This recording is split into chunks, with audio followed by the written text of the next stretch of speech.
Welcome to another episode of the Closers Club. Today I have Dexter Jenkins in the studio. And Dex, I want to tell you something. I didn't tell you this yet, but you are the first guest to be on the show 2 times. Really? So that should say a lot, man. I'm special then. You are first.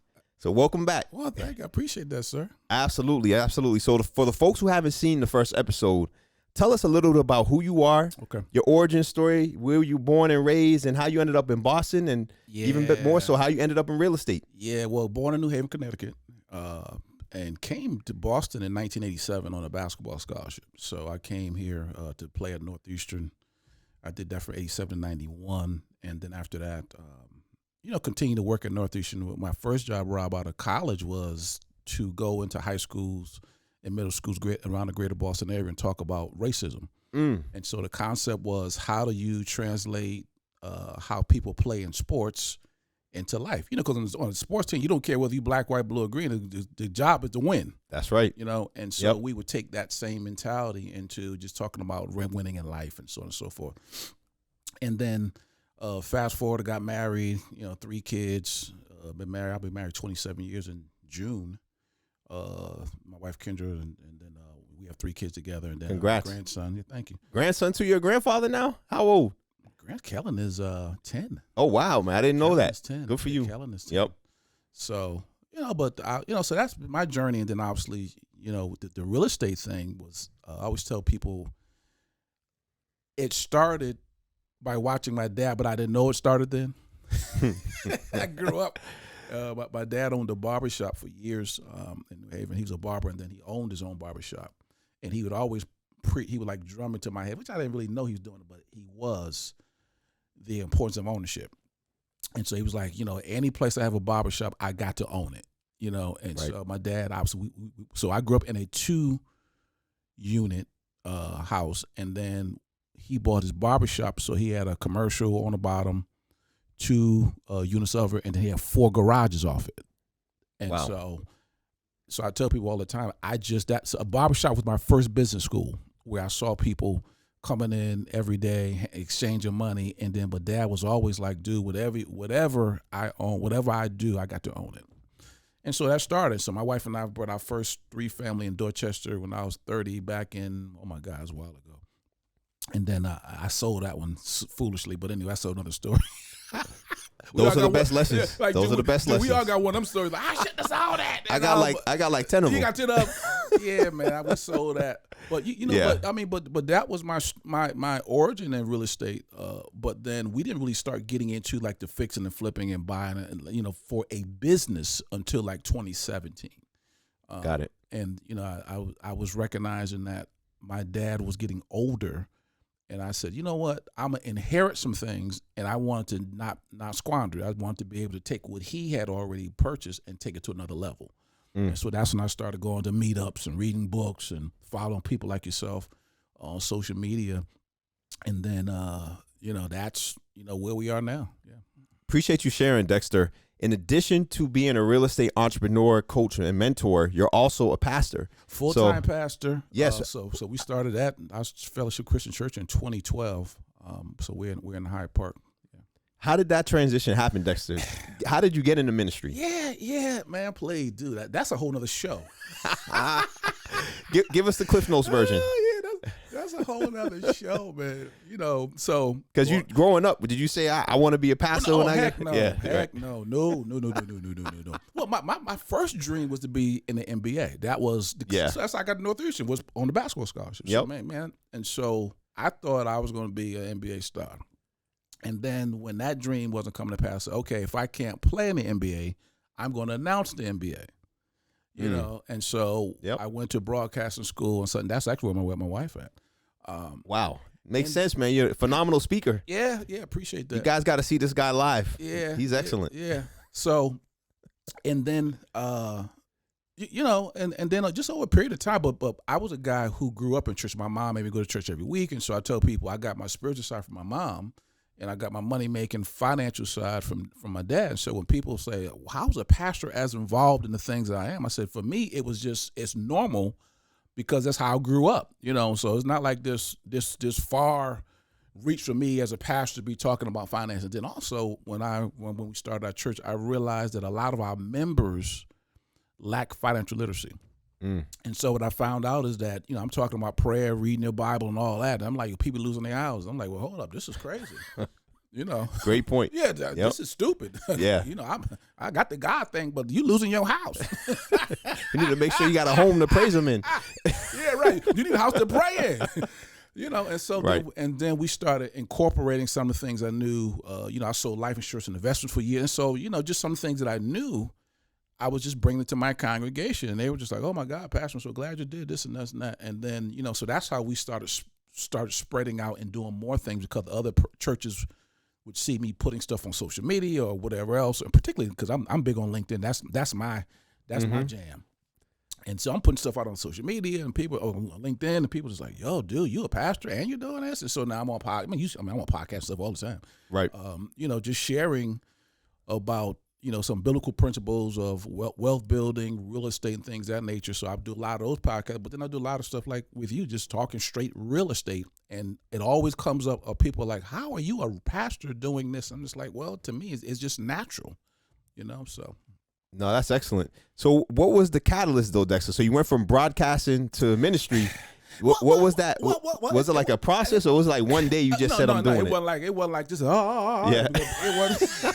It was like that. The light came down. The light came down. It was just like, be a pastor. Right. Okay. No, that wasn't it. It was a gradual thing. It was just certain things. I tell people, and I believe in callings. Everybody's called to do something. They just look at it from a pastor standpoint. Well, you're called to be in business. You're called to be a teacher. You're called to be a police officer, whatever else. And so and your callings are always gradual. You can always look back in your life and you can see, I call them transition points, where God was leading you to get this education or meet this person, whatever else. And then you look back over a period of time, and then you make a decision. You know what, because really I didn't want to be a senior pastor. I didn't mind pastoring. Yep. But to lead in a congregation, that wasn't, that's not really what I wanted to do. But God had other plans. He had other plans, and what I found over a period of time is that it's easier to submit to His plan as opposed to yours. And right. So that's what we've done. And so to be able to be called to be a senior pastor and to lead people in their spiritual lives, it's a great joy, but it's also a heavy responsibility, because as a pastor, Rob, and this as a leader, you live your life in the fishbowl. Oh yeah, everyone's looking at you, man. Everybody live, and you can't win in the court of public opinion. That's right. Yeah, you just can't. So if whatever you do, if you shouldn't have did this, well, you preach too long, or you preach too short. You don't wear a suit. You should wear a suit. I saw you over here at the liquor store. I didn't see. It's and so I'm a private person. I don't want to deal with that. I'm just like, right. Dude, can I just go sit over here with my wife and have something to eat, and y'all leave me alone? Right. But everyone has an opinion. But dude, everybody, it's like you probably know the saying. Everybody got them. You know what I mean? Right. Elbows and opinions. Right. It's not that, but we'll just keep it clean since we're in the air. But everybody has an opinion, and sometimes you don't want to live your life like that. Right. And so, but I've learned to deal with it. I tell a funny story. I don't know how people feel about alcohol and things, but I'm not a big alcohol person. But the barbershop I go to is in front of a package store. So I parked my car there one day. I said, okay, if I park my car here, they're going to see me in front of the package store, and then somebody's going to see me and then go back and tell my congregation I'm in front of the package store, and then they're going to... Let me pause real quick. So package store, he's from Connecticut. That's what they call a liquor store. In Boston, we call it liquor store. I went to UConn, so I know package store. Right. Yeah, we call it packy. Right. Okay, people, liquor store up here. I'm parking for a liquor store, and I said, people gonna come out and say, I saw your pastor with a brown bag. I saw him drink. People always embellish on the truth. You know what I mean? So I saw him. He was lit. He was taught. He was toe up. So I'm like, so it's things like that, decisions like that I have to make that people don't even think about. Right. Because of the position I hold. And so sometimes you don't want to be bothered that. So it's good to go on vacation when nobody knows you. So I'm in Boca last week, and look, nobody know who I am down there, so I can do whatever, But to answer your story, I always tell people it's gradual. Anything, and anything you've ever done, it was a gradual pull in a call. That's right. And it was like, you're like, you know what? I'm doing this. You know? Yep. Yeah. No, well said. I think along that line, it's really important to point out that you are a master of transformation, Dexter. And when I say master, it's someone who's on that journey, on that path to really empowering others to transform, right? You're a pastor helping people transform their personal lives, and then you're bringing the real estate and finance into it. And then now you've launched a business to help people transform in the business side as well, which I really commend you for. And really, I just want to get your thoughts on what do you think it took, and you know, as far as you getting on that journey of deciding, all right, I want to go from being a basketball player to broadcasting school to, you know, you were teaching in school for a little bit, you know, helping kids out, you know, learning about racism, and then to becoming a pastor and now a real estate coach and investor. That's a lot of life transitions, and there's a lot of lessons you learned along the way. What can you share about the journey you think that really empowered you to have the courage to stay on that course? Man, dude, you got me in my book. I got to charge y'all for this. I'm writing a book now, too. I love it. You know, but I think for me, it's always been my desire to grow. Yep. And recognize that, and I think it goes back to my athletic days. You know, I was a gym rat. I mean, I was always working on my game. And so I've taken that same mentality into my life. And so anything I do, I want to be good at it, you know. And so if it's pastoring, I want to be the best pastor I can be. If it's a husband, I'll be the best husband. If it's a father, I'll be the best father I can be. Real estate investor, I'll be the best real estate investor I be. You know, so that's why I get around people like yourself and Tommy Joe and the folks who know a lot more than I do. And I sit at y'all feet to hear what you guys are saying, because I recognize that there's always somebody who knows more than you. And I think always being humble enough to be in a student position is key. And a lot of people, I like to say fake the funk, because in this society where everybody flexing and everything, like, dude, I recognize, even though I know a lot, I know that the more that you learn, you recognize, you know what, dude, it's a whole lot more to learn. Even before we got on the show, we talked about land stuff. I'm like, I need to learn about that. You know, I don't know anything about it, you know. And so I think just my hunger to always grow and always get better and always want to be the best version of Dexter B. Jenkins I can be is always what I've tried to do. And then I've always modeled that, because my thing is, once I learn something, I like to teach it, you know? Yep. And so, because I think that, and matter of fact, when you teach something, I get more out of it than they do.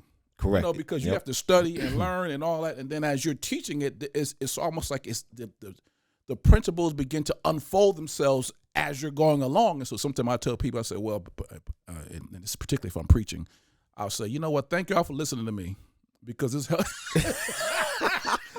thank you for letting me talk to you, because I'm getting a lot of stuff out of this, you know. Yeah. So y'all just listening, you know. And even the TV show that Rob did a great job for us last November. People still talking about that episode that we did. It's like I selfishly do the show because I learned from it. And so I'm like, yeah, Rob, come in and talk about this. And so I'll go back and watch the show later on. So, you know, who do we have on last week? We had, since you've been on, we've had like 4 shows. Nice. But, you know, it's just, I get people on there talking about different aspects of real estate and wealth building and financial literacy, and I do it. So I told them, I said, listen, I'm doing this, but I'm letting y'all listen in on the interview. But it's really, I mean, it's not only for me to learn, but it's just what I like to do. So as I learn things, I like to bring people along, you know, so they can grow as well. No, I appreciate you sharing that, Dexter, because to me, mastery is understanding that you are forever a student. Oh, my goodness. No matter what it is. And the other side to that is, the more I learn on any particular topic, the more I realize how little I know. As you ascend up, because you always see that next level, like, oh, man, there's a whole nother realm to whatever this concept is, right? You know, this goes from building, you know, single family to multifamily to mixed use to commercial to skyscraper to who knows what. Now they're building glass towers in the middle of the desert in the Middle East, you know, that are, you know, 10 miles long. Yeah, like, exactly. you know, that there's always levels. And so I really appreciate you sharing that. And that's the great part, I think, of real estate, whether we're talking real estate and just anything, I think that you're trying to master, that you recognize that, dude, there's just different levels to this, you know, and every new level of you requires a new you. Right. Yep. And I think that's the biggest mistake people make a lot of times, is that the level that you're asking to go to, or, you know, if you're talking to me, level that you're praying to go to, okay, are you ready to step up and be a new person to go to that level? I love that. Because so true. Because it's going to require a higher version of you, and I think many people like to shortcut the process. And dude, it ain't no shortcut to the process, because even if you were able to shortcut the process and you got it, you wouldn't keep it, because there's certain muscles and mindsets that you develop as you're on your way up that allows you to maintain it. You know what I mean? And so, just strap yourself in and recognize that, dude, it's a process. Yeah. Hearing you speak about that really reminds me of Myron Golden. Oh, yeah. For those of you that don't know, he's a great pastor, financial leader, sales expert on YouTube. Yeah, you got to listen to him. Something that, he always speaks on, Dexter, is you need to become the type of person that does the things you want to do. Exactly. If you want to be an influencer, you need to figure out, what type of person it takes to be that. If you want to be an investor in real estate, what type of person do you have to become to be successful at that? And I think there are principles, some biblical and some we've learned along the way. Do you have any principles you live by that you want to share with the audience? Man, please. That have helped you, on your journey. I think my thing is, because I'm a pastor, I tell people that, now whether you're a Christian or not is irrelevant, but since I'm on the show and I'm a pastor, we'll flow with it. Mm-hmm. There are principles, in particular in the book of Proverbs, that King Solomon wrote years ago. King Solomon was the richest man who has ever lived, and he wrote some very, very simple rules that anybody can follow. So whether you are a Christian or not, if you read them and apply them, it would benefit your life. Absolutely. And one thing to add quickly too is this is a historical account, right? This is a person who existed sharing what he's learned on his journey of wisdom to become the wealthiest man to ever live. Yeah. Yep. And so if I would say one of the principles that I try to follow, and I have followed, is follow people who have done what you're trying to do, because that's your shortcut. Now, that doesn't mean that there isn't going to be any trials and tribulations, but if there's a proven path, dude, why reinvent the wheel? You know what I mean? And so as we're talking about real estate and investing and success and all that, somebody has already done what you're trying to do. Right? And so if someone is always trying to have already done what you're trying to do, why are you trying to reinvent the wheel? My saying is always this: don't reinvent the wheel, just grease it and make it go faster. Right. I love it. So that's a great principle. And I think a lot of people get caught up on the intelligence tip, right? The ego says, I'm intelligent enough, I should be able to do X, Y, Z, right? For example, on YouTube, when I was young, I'm like, oh, I'm smart. I got this. And, it's one of those things where it's like, no, you don't got this, because you don't know the formula. You don't know the algorithm. You don't know the process. And so as I've gotten to my 40s, and I've been on YouTube since my 20s, I've had to totally revamp my mindset, my approach. And as you'll see, my channel, I'm changing everything, because what I'm doing is not getting the reach I want, right? Like for me, it's about sharing a message. You're also a different person than you were. And I am, correct. Great point. 20 years ago. I'm a different person. So think about where you were. You were a young man, probably, maybe not married, maybe just got married, and so you're just it's a different version of you. Correct. Got it? And so now if it's a different version of you, you can't put out the same stuff you put out 20 years ago, and so it becomes this thing of, if you're still the same person you were 20 years ago, you wasted 20 years. Well said. That's truth right there. Yeah. Yep. Yeah. And that's the other side, right? I've learned to really do the research, find mentorship, find coaching. And when I was young, I couldn't afford that, right? I couldn't afford to get a mentor or coach. And so the next best thing is YouTube University. You're going on there, watching videos or reading books. Libraries. Back in the day was libraries. Libraries, right? Read as many books on whatever it is you're trying to learn or master as you can get your hands on in order to learn that skill. Yeah, and I think because we're in the age that we're in right now, because I got a young guy, I went and spoke at this church, at this men's group. This was in, oh my God, I think January. And so he and I have been staying in contact. And I said, man, find a local REIT, because he's in Providence. I said, go find a local REIT. There are 90 of them around. Everybody having a meeting somewhere. I said, go jumping up and just be a sponge. Yep. Because it may cost you a few dollars. Some of them are free, and so just get in there, like you say, YouTube and the books and all that, and then join those communities. Yeah, just join great. them. Yeah. And so once you did, that's what I did when we started doing it back in 2016, 2017. I said, okay, I want to be an investor. What's the best way to do that? Well, I couldn't have put out 20 grand. Since then I put out some change since then. Correct. But in the beginning, it was like, okay, let me download this ebook. Let me listen to YouTube on this. And so, Bible says this, which is, I'm a pastor, I can say that. Seek, ask, and you shall receive. Seek, and you shall find, and the knock shall be open. Door shall be open. And so you got to ask, you got to seek, and you got to knock. And so when you ask and seek and knock, that means you're looking. And then when whatever you look for, you begin to what? You find it. That's right. And then what you'll find is that your mentors will show themselves. Yep.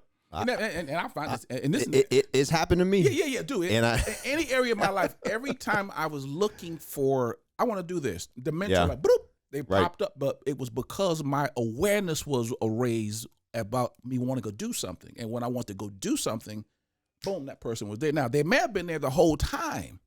Correct. But because I wasn't focused on that, I didn't see them. Yep.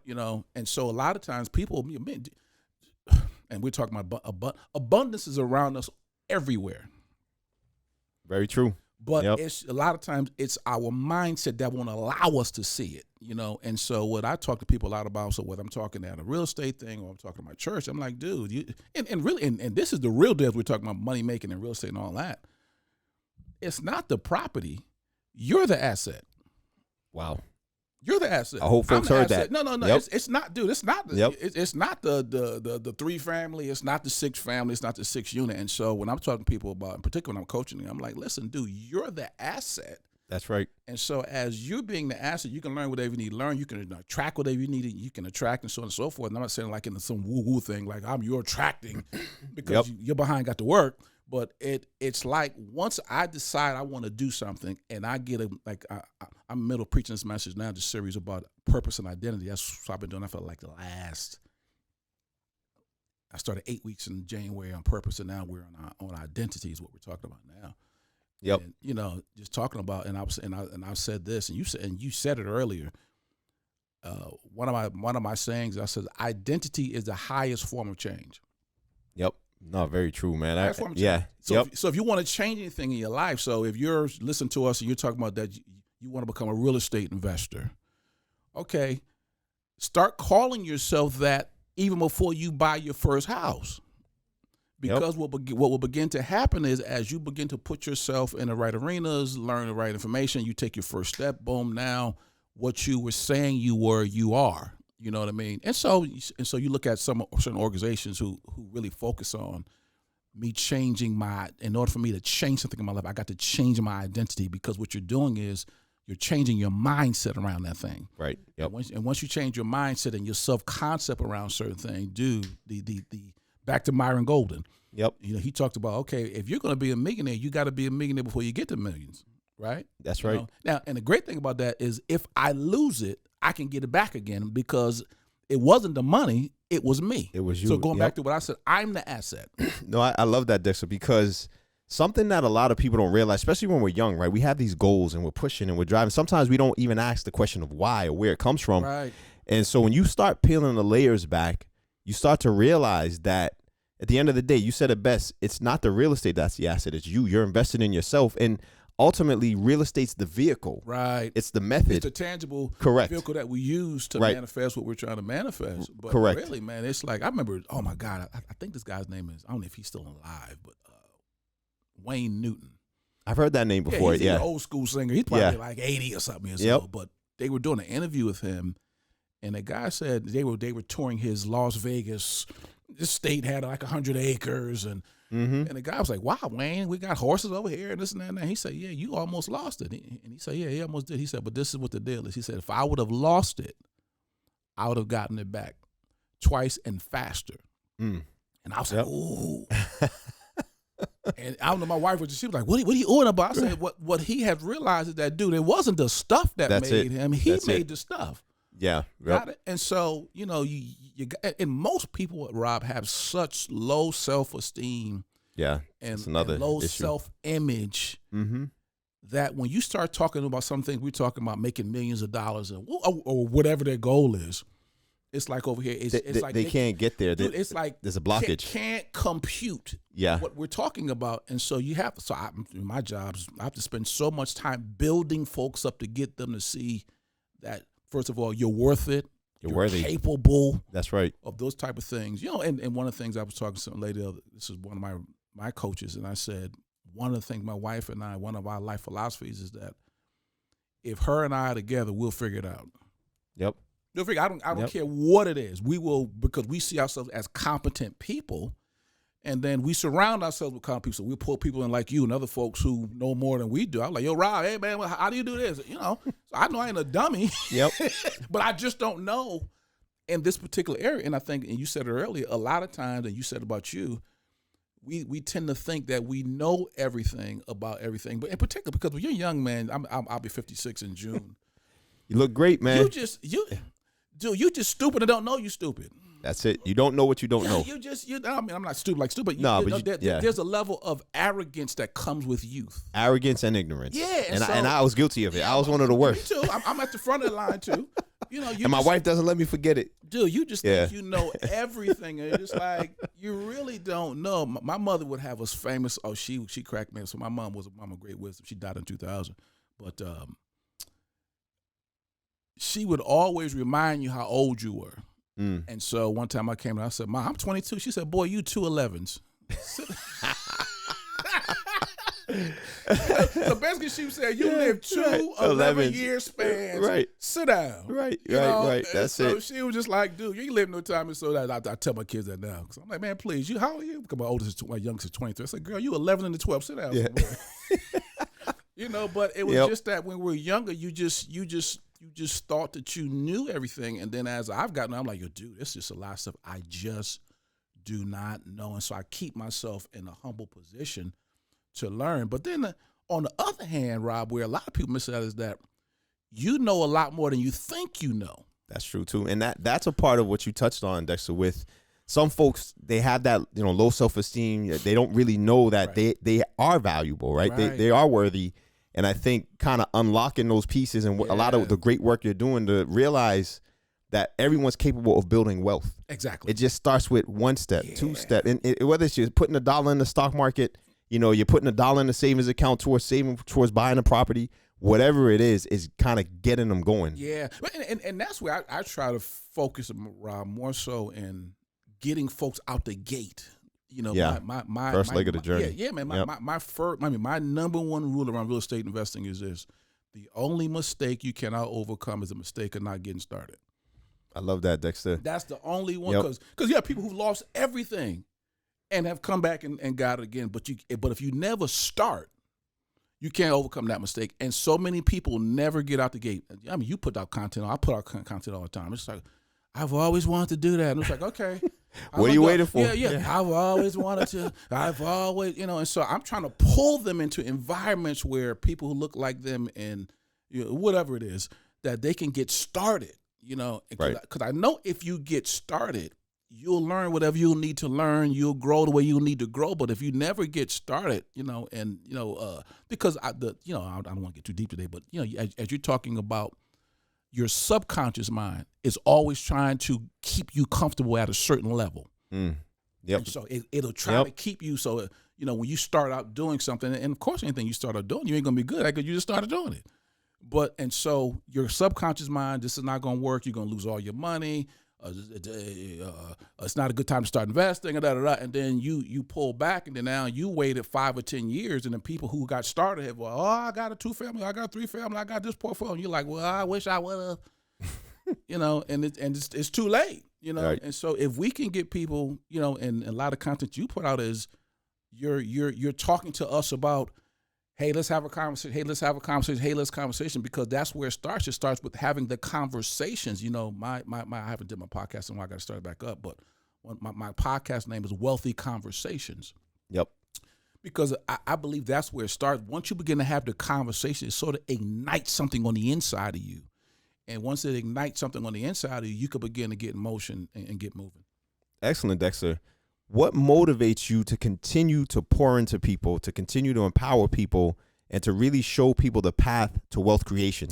Well, it goes back to one of my favorite Bible verses is John chapter 10, verse 10. It says, Jesus, I've come that you may have life and have it more abundant. That's the back half of it. Mm-hmm. And so it's always been like, I've always felt that people, not only myself, but just people in general, there's another level they want to go to.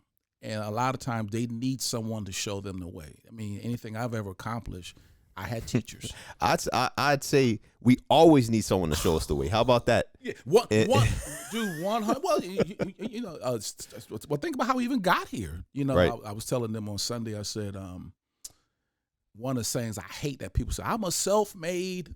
I'm like, dude, ain't nobody self-made. First of all, you got here, you weren't self-made. And then there was a coach, teacher, mentor, someone. Now your parents, everyone, exactly. along the journey. Now, I will agree with you that maybe you did the work. Correct. I got that. Correct. But for you to be, I'm nah, dude, you ain't self-made because you ain't self-made. You ain't make yourself even get here. Yep. And then there was always someone along the way who was coaching you and encouraging you, pushing you, prodding you, challenging you to help you to get to where you need to go. And so that is my job. You know, I was telling somebody the other day, I said, because part of my job is to aggravate people. And why you say that? Well, it's to aggravate you in a positive way, right. Because my job is to challenge you to see that you can do more and be more than you're doing right now. And a lot of times you got people around you who allow you to be complacent. And then, or you're looking at people who I'm better than them. Well, that's not the best version of you. So I can't compare myself to someone who's not doing anything or who's not on a high level. Now we do that to make ourselves feel better. Lower that bar.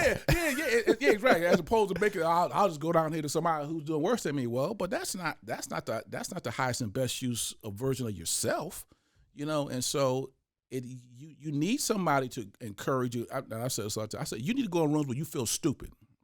I couldn't agree more. But you go that's when I've seen the greatest growth happen because they will humble you quickly. I don't know what they're talking about. I'm got my phone aiming like just sort of like looking at it like, what is he talking about? I have to sneak and Google it. I don't know what he just said. Well, those are rooms you need to be in. That's right. That's right. Because eventually what will happen is this. As you stay in that room, it becomes your new comfort level. Absolutely. And that's a nice nugget right there. It is.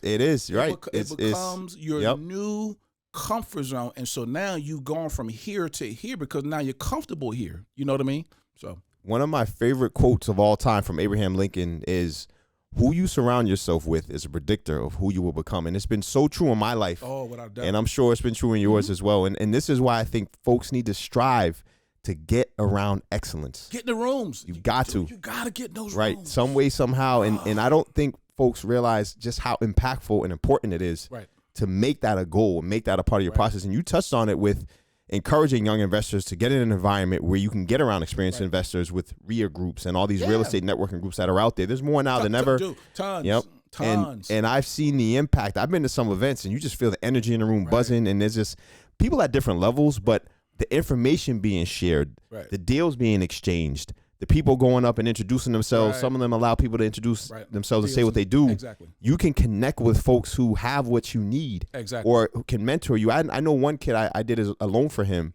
He did his very first real estate deal with no money down, 22 years old. Sweet. And he met the investor at the real estate group. He found the deal from a wholesaler at the RIA. He put it all together, and he was able to get into the game and make 5 figures on his first flip as a 22-year-old kid right out of college. So it speaks volumes to what you're saying, Dexter. Well, I think people underestimate the importance of their environment. It's one of the things I have a concept that it's coming out of my book. I'm writing a book now. I call it the poverty quadrant. And one of the part of quadrants is you're poor because of the environment that you came out of. Now, I mean, you got to stay there, but a lot of times it's you begin to look at people. My wife and I were looking at a show and the other day, and a woman said, "Yeah, I've lived in this." She lived in the projects in Memphis or whatever. She lived in a project for 40 years.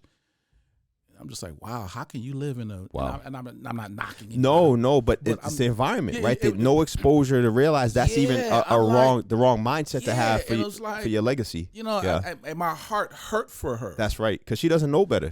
And she's a very nice lady, and I'm quite sure she wasn't unintelligent. It was just that everybody around her, that was the norm. That was their status quo. Yeah, that was the status quo, and so I'm always about upgrading folks' environments. So that's why we did the event that we talked about in a few minutes. last year because I wanted to expose them to people like yourself. And so when people came, they was like, "Oh my God, this is nice." Because first of all, my wife and I are not gonna put in anything that's bootleg or jank. That ain't gonna happen. Right, that's it. Yep. Hey, we ain't gonna do that. It's gonna be nice.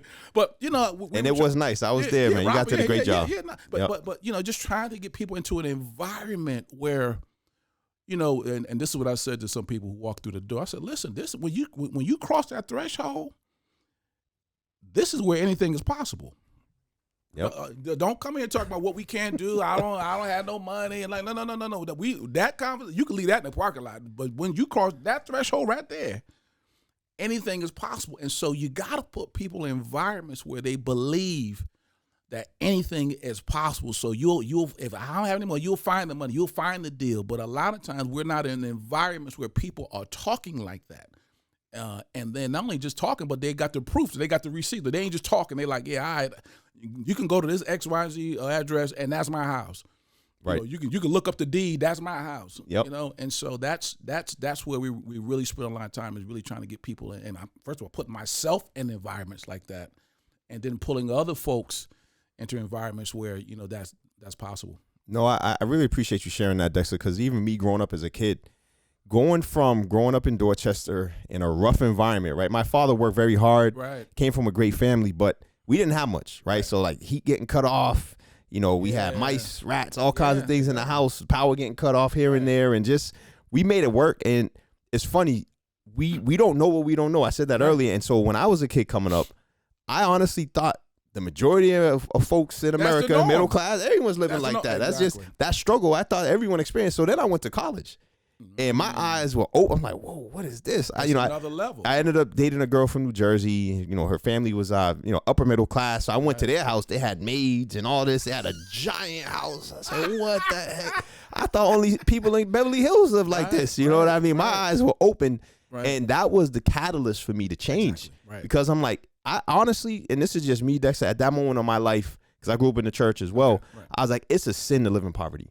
It is a sin. 100%. When people can live like this, and unfortunately, and like I said, my parents did the best they could do with what they had, and I'm blessed to have that. Based on what they knew. Correct. Right. And if they could have done better, they would have. Right. And I think most parents are like that. And I think for me getting that exposure, it gave me a different level of insight and experience that I don't even think my parents had firsthand. They took me traveling all over the world with them, and they paid for everything. I was just like, wow, people have money like this. People live like this. Right. I think some nights, her father was a gambler. He spent more money at the casino than, we were probably making the whole year. Right. So it to your point, man, it really opened my eyes and sparked that interest. And what I ended up doing was modeling myself after him. He was, entrepreneur. He owned car dealerships. He had a lending company.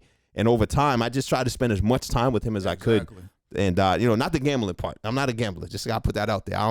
Everything else but the gambling, y'all. Everything but the gambling. He ain't gambler. He was a family man, good guy. But folks have their habits. I'm not judging him, but it's just not my thing. But it definitely was an experience that literally opened my eyes to what the world wasn't, and it was by design. And I think you talked about it earlier. You said it was a job for you, but I'd argue and say it's a calling for you.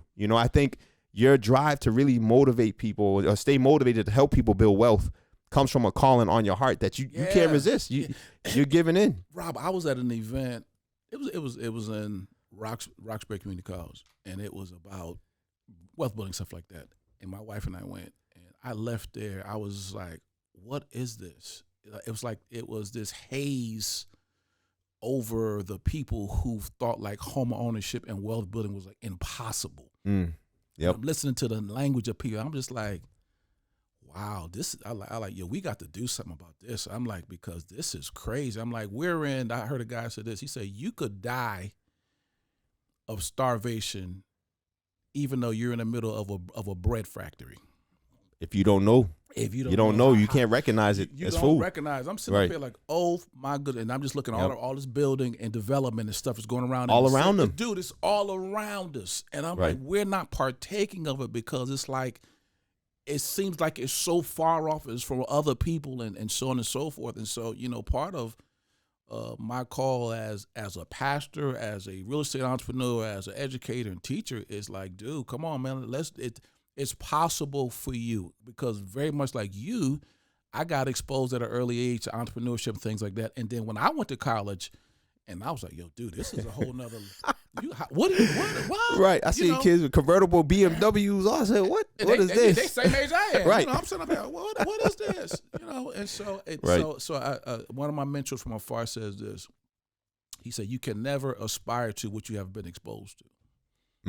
You need to go to that next level. Yes. And so you got to be exposed to, correct. People who are living, and it's not even about the material things, because we're talking about that, obviously, real estate, money, and things of that nature. But it's about the development you had to, or the person you had to become in order to get the stuff. Absolutely. You know what I mean? That's right. And so that is what we were talking about earlier. It goes back to you being the investment. You being the asset. You're the vehicle. You're the asset. Yep. And so when you learn the stuff, and as I get older, stuff is stuff. I mean, my dad passed in August of last year, and my mother-in-law passed in 2020. And the biggest stuff I got out of that was this. Somebody at some point when we leave up out here is going to be packing up our stuff and giving it away. Yep. No matter who you are. So life isn't about the stuff. It's about the experiences we put in our life. You know what I mean? Absolutely, Dexter. And so that's why I'm like, so I'm not about you. So I'm not about you accumulating a whole portfolio of over 1,000 houses and you got a sucky family life. Yeah. At what expense? Yep. At what expense? So we're not talking about that, but we're talking about it's something about you stretching yourself and becoming the best version of yourself in every area of your life. Now, we're talking finances today. So in order to become an investor, in order to thrive financially, I've got to learn some new things. I got to do some different things because my number one rule when it comes to raising your income is like, dude, you got to raise two things, your awareness and your skill level. Yep. That's right. You got to become aware that there's more out there for you, number one, and more aware of what you can do. And then you probably don't know enough. So to go to that next level, so whether it's in real estate investment like we're talking about, dude, I got to get around folk like you. So I went to y'all had the office you had a couple weeks. I was up in there, like I knew all the stuff they were talking about, but I was like, if I could just get one nugget out of this meeting.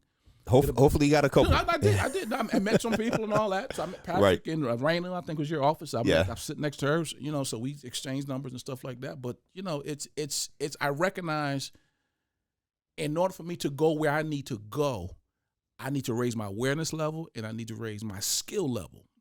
Yep. And so. Yep. No, I appreciate you sharing that, Dexter. Before we get into the event, one more thing I want to talk about as I'm hearing you speak, and I think it's important to really overlay all of this with discipline because without self-discipline, oh my goodness, none of this is possible. So speak on, how you develop your discipline and what advice you could give to folks out there who might be struggling with being consistent. Because it's not easy. No. But we've got to find methods and ways to basically hack our subconscious to fight through it, to continue to maintain the discipline and keep growing. Well, let me start with my first, what I believe discipline, or a phrase I use around discipline all the time. I said, discipline is the bridge between where you are and where you want to go. That's the bridge. Couldn't agree more. Dude, anything you want to do, so whether losing weight. Right. Going to the gym, being a real estate investor. Like I said today, I was talking to a guy. I said, man, your marketing, you're not consistent enough. So you're expecting this to hit, okay, I'm going to send 5 things out and I'm good. No, you need to do that like over the next 6 months and then we'll talk. Yeah. Yep. So I got to recognize that discipline is the bridge between where I am and where I want to go. And then the only reason why anybody exercises discipline in any area of their life is because I whisper, they want to. Starts with desire. It starts with desire, And I don't know if people have read Think and Grow Rich, books like that. Absolutely. But they talk about the starting point of all achievement is this thing called desire. And so if I want to become, because all of us are disciplined. Either you're disciplined in watching 90 hours of TV a week, or you're disciplined and put too much food in your face. So it's not that people aren't disciplined at all. It's just that you got to pick the right thing to be disciplined in. That's right. Got it? And so, this was, I think I told the story when I first came in a few months ago. This was back in 2021, 22. I got heavier than I'd ever been. And so, during COVID, I wasn't wearing suits. And so I married this couple, Amy. Can I talk to her while I'm here? So I recall the name, right? It's okay. Too late now, right? It's all good. Yeah, Amy's in here with you. What is y'all? She got somebody. She's the producer. Yeah, she produced. But anyway, so I'm looking around at her. So I went to put a suit on Rob, and I did like this. I'm like, oh shoot, this suit. I think they called it COVID-20 or whatever. The suit was like, the buttons were screaming. Oh man, the suit shrunk. Oh yeah, right. Yeah, suit shrunk. Right. Yeah, that's the story I told myself. And so it was so bad I couldn't even button my pants. So we put a belt on it or something. So I put a belt on and I buttoned my coat, and so that's how I did the wedding, the ceremony. And so my wife and I looked at this. I went home and did this. Talk about discipline. Yeah. And desire and change. I said, honey, this is disgusting. And that's what has to happen for you to change. You got to say, you know what? Yeah. Dude, this is you got to be disgusted. Yeah. Acceptable. So I'm not in a way that you're beating yourself up, whatever else, but you got to say, listen, man, accept the truth. I'm drawing a line in this. I'm not then this is why I'm not on my way to 300. Yeah, man. And so I jokingly said, not the kid. that's what I like. Not the kid. The kid is too heavy. This ain't gonna last. And so what we did was we went and hired a personal trainer because I know me. There are areas of my life that I'm very, talking about discipline. The areas of my life I'm very disciplined in, and the areas of my life that I need someone to help me to be disciplined. Yep. And I think it's key for you to recognize those areas. There's some things I'm very disciplined in preparing my messages and different things, but for some reason working out, if I leave myself to myself, I ain't gonna do it. But I do recognize if my trainer is waiting for me on Tuesday at 5:30, which he is every Tuesday and Thursday, I'll go. Be there. Yeah, no, Dexter, I got to add to that because I believe in every aspect of our lives, coaching, mentorship is essential for growth. And I was talking to my kids. I know a lot of folks follow Mr. Beast out there. I don't know if you know who Mr. Beast is, the big YouTuber. And so I'm reading the book that was written by his coach and mentor. So he has a coach. Of course. He has a mentor. So I was discussing with my kids. I'm reading this new book by Darrell Eves. And he's Mr. Beast's coach. I said, he has a coach? He has a mentor? He's the best YouTuber ever. I said, the best in anything they're the best because they recognize they need that coaching. They need that mentorship to get to the next level. I know how to work out, and I've been working out for years, but I can only get so far on my own. You need to seek guidance and wisdom and for other folks who are specialists at what they do. So I go to the gym, same thing. That's the Tuesdays and Thursdays, twice a week. I'm going to be there, and I'm doing stuff I wouldn't do on my own. And I'm making sure I'm getting there because there's certain days if you're a little tired, like, today I'm not feeling it. Tuesday? Right. Amy, I was on the ropes. My wife looked at me and she's like, we going? Because both of us didn't sleep well the night before for whatever reason. And we looked at, she's like, Dexter, we going? And I'm like, all right, let's go. Put my feet on the floor. Take that first step. And you know they're waiting for you. Exactly. And you're paying for it. Thank you. And so it's also something about, because I make so many other decisions in life, I just want to go and be told what to do. That's right. I love that too. And that's what we need. Once you get to a certain level, you just want to be told, all right, this is what you need to do to get the results you're looking for. I'm like, I want to think, okay, what are we doing? So my first question is, what are we doing today? As opposed to me going to the gym and like, okay, I got to make it my own. Because if I got to do that, okay, add that on the top of the church decisions I got to make, personal decisions I got to make, flipping decisions. I don't want to make another decision. I just want you to tell me, go to that machine and give me 12 reps. No, the last thing I'll add to that, Dexter, is commitment. And I think at this chapter in my life, it's been probably the most powerful realization I've had. And I feel like the messages we hear, they meet you where you need to be heard, right? And I recently heard Myron Golden talking about it in an old video he did way back. He was like with Russell Brunson talking about just what unlocked his success. And he said, he read a book, and he said, don't worry about the book. He had the book in his hand. But he said, what I learned from this book, you don't have to read it. I'll tell you exactly what is in there, is commitment. And he said, once you come up with a goal, you come up with a target, you come up with a lifestyle you want to live, whatever it is, you have to truly commit to your core. Correct. To where it becomes life or death. Right. And I think Grow Rich talks about this as well. And I've read that book, but for whatever reason, it hit me differently that time when I heard it. And just because I was ready for it. And so I think that's really been a catalyst to unlock some of my greatest work and hopefully the greatest life that I have before me to come, for me and my family. And so I definitely wanted to get your thoughts on commitment in the role of really pulling you to discipline, right? It draws you, it pulls you forward. I think they're very much interrelated. Right. You know what I mean? So I get a sense of, okay, I recognize that if I want to go from here to there, discipline is the bridge, right? Then I get a sense of, okay, I got to have a strong enough desire for something to do it. And then I got to commit to that desire. And one of the things that people don't do is you got to surround yourself where you want to go. I love that. That's so true. And so any goal, anything I start out doing is I say, okay, this is what I want to do. And then I begin to surround myself with it. I just put it up around me or images of it. So everywhere I look. And so what I'm doing is I'm telling my subconscious mind that this is important to me. And then as I begin to do that, now here come the mentors, here come the books and whatever else. And then I say, okay, now, and it's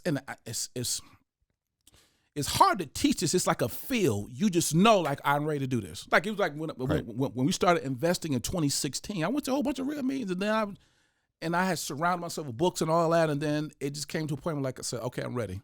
And we made our first investment. And then we've done multiple investments since then. But it all comes down to me, I would call it an achievement soup. I like that. Discipline. Yeah. Is that in your book? No, I'm about to be. I'm giving y'all some nuggets today, Amy. You can use it. Just quote me the first time. Other than that, but I love that. It becomes like this stew, this soup that is all wrapped up in together, where you get commitment and desire and diligence, and you know this, Rob, and I tell people this all the time. You can't teach desire. Very true. Dude, either you got it or you don't. Now, all of us have desire and desires, but it's like, and as I'm getting older, I'm like, I don't want to drag you to success. Right, exactly. Dude, either you want to do this. I'm just at this stage of my life now. Like, listen, I'm not begging you. I'm not dragging you to come along with me. Now, if you want to come, let's go. If not, I love you, peace. Yep. That's it. And so, but it becomes this thing of, to your point of, the importance of committing to what you want to do. And I did a talk at Maria in January, and my part, because people call me they call me to come in and motivate people.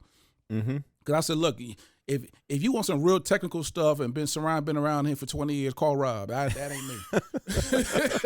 But you want somebody to you got some gems, man, across the board. To come in and really motivate you and sort of get you thinking right. But I said this to talk about commitment.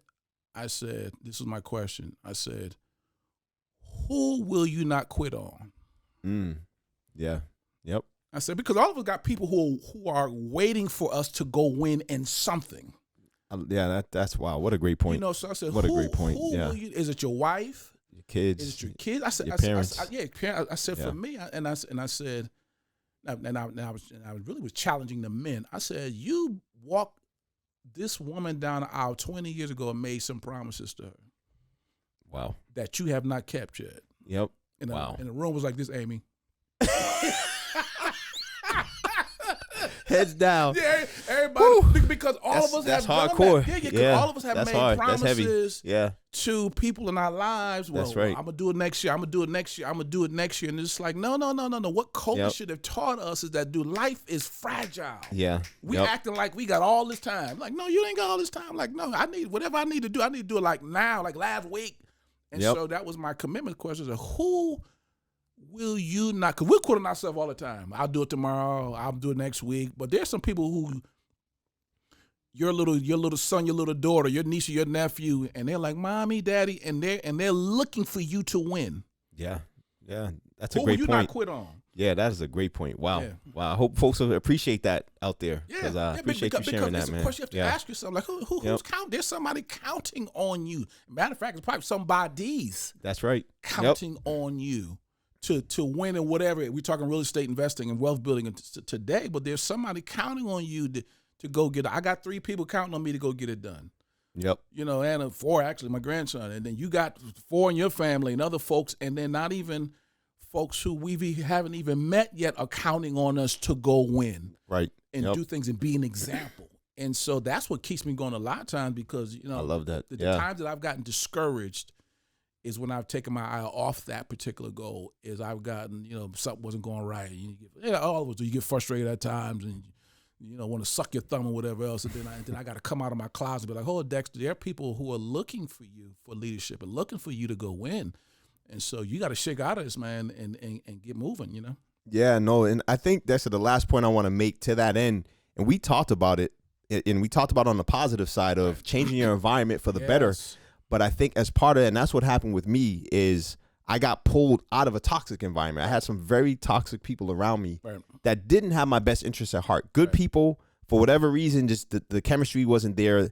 The values weren't there. We weren't aligned. Yeah. I remember you and I were talking about that at breakfast. Right. And so I think it's important for folks listening to this to understand the importance of changing your environment, but making sure that you don't keep going back to a toxic environment as well, with the naysayers, with the folks that'll pull you down, with the crab in the bucket mentality and everything else. Rob, the challenge is this.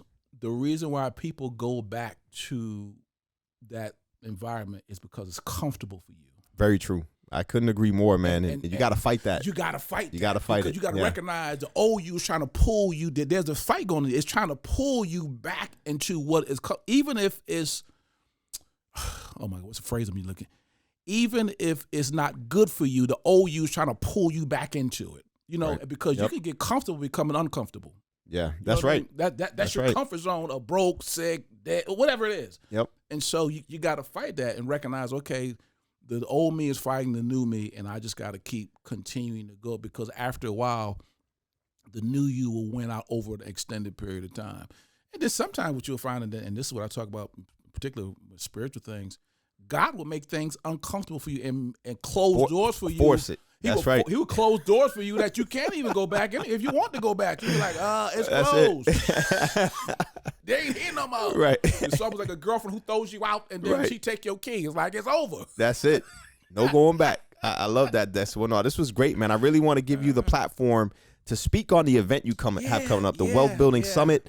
It was an amazing event last year. I was grateful to be able to speak and connect and network. I was able to do a lot of business with folks there. Folks were able to buy properties. I was able to help fund them and speak on the event and when it is, what it is, and how folks can get involved and attend. Yeah. Well, it's called the Real Estate Wealth Creation Summit. It's our second one that we've done, and really it revolves around this one question: how can we use real estate as a wealth creation tool? That's the whole. And actually, y'all may not see, I got my hoodie on today. That's right. That talked about being a real estate wealth creator. And so that's what it boils down. So we got different people talking about different ways of using this asset called real estate to build. Because the great thing about, and also the confusing thing about real estate, is so many different ways. Some people say, I wholesale. No, wholesaling sucks. No, I do this. Oh, I flip. The flipping, it's and so you have to find one that works for you. Right. And so what our goal is to do is be able to give people different aspects of it, and then you could get a sense of which one works for you, and then also to put them in. We talk about environments. Put you in an environment where people are saying, because everybody out there says, you can't do it. Wait till the interest rates go down. Da, da, da. Well, in this room, we ain't talking that. We're talking about, hey, it's possible, and let me introduce you to the people. So it's about getting in people information. It's about getting people in the environment, and then it's also about getting people the resources tangibly, because even if you get a sense of you can do it, you're like, who can I trust? Right, that's huge.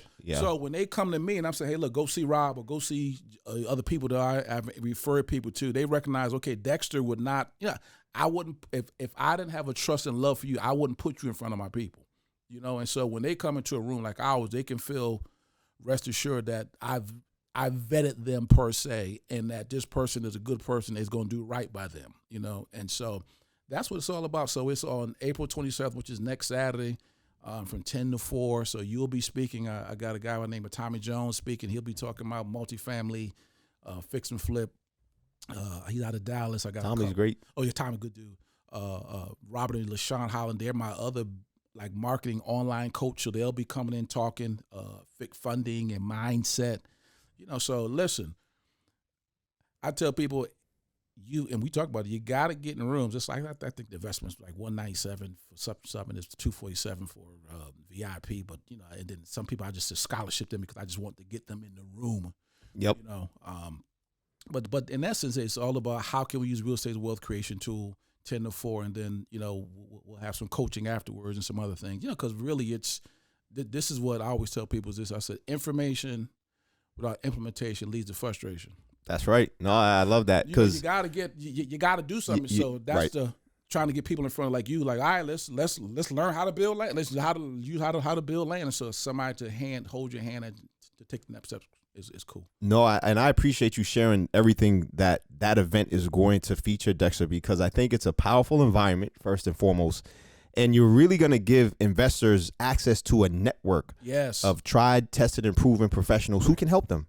And that's really what people need. We talked about transformation earlier, and that transformation can be accelerated if you connect with the folks who have what you need. So it's an event you don't want to miss. I really enjoyed it last year. The energy in the room was amazing. I learned a lot. I've been doing this 20 years, and I've learned a ton. You know, Tommy speaking to some of the folks I spoke to that were at the event. So I really encourage folks to, definitely come out, show support for Dexter. And the other question, Dexter, is it going to be streamed live as well? Can folks purchase an online ticket? Yeah, that will be out where I'm meeting with my engineer tonight, but the goal is to be able to have it as well. So by the time you guys actually put this up, I'll have the information to have a virtual piece of it. But this year we added that, because people's like, I can't make it. I'm from out of state. They couldn't make it for whatever reason. So we're leaning towards having a virtual option around $97, whatever else, because I believe in people investing in themselves. And so a lot of times when you don't invest, you don't value it. That's right. Yep. Couldn't agree more. So I would say, when you pay attention. Yeah, man. It's real. And it's true. It's true, Dexter. So this event, again, is for anyone who's an aspiring fix and flipper, someone who wants to buy and hold, land development, want to learn about financing. We got you covered. And then for the other folks who just want to network with professionals in the industry and see who's out here who's doing something similar, or maybe there's some synergy and you can do some JVs, come on out, show some support. Get out here and, make your investment in the community, make your investment with Dexter and his team as he's doing some great work to help bring up that next generation of wealth creators. And I'll see you there. Dexter, thanks for getting on, man. Really appreciate it. This is fun, man. We need to do this again. We're doing it again. It'll be the three-peat. What? Next time you'll be in my show with me, because we got to do this land deal. Oh, yeah. That's coming. Absolutely. Excited for it. All right, man. Thanks for coming through. No, thank you for having me. I appreciate Anytime, man. Thank you, sir. Yep. That's a wrap.